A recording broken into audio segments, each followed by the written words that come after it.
SolveYourTech.com, your source for how-to guides and tutorials. Welcome to our video about how to check device storage capacity on iPhone 14. If this guide helps you out, then please consider subscribing and liking this video. One of the options that you can choose when you get a new iPhone is the amount of storage space that's on that device.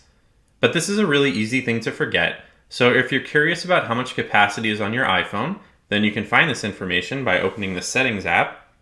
You can then scroll down and select the General option, and then you can choose About at the top of this menu, and then you just need to find the capacity option that's visible on the About page.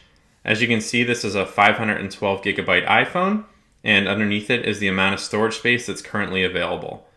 Note that even a brand new iPhone with nothing else installed on it is going to have less available storage than the actual capacity, as there is room needed for the default apps and the operating system. Make sure to like this video and subscribe to our channel to see more tech guides like this one. For additional information on this topic and to read the entire article, click the link in the description to visit solveyourtech.com.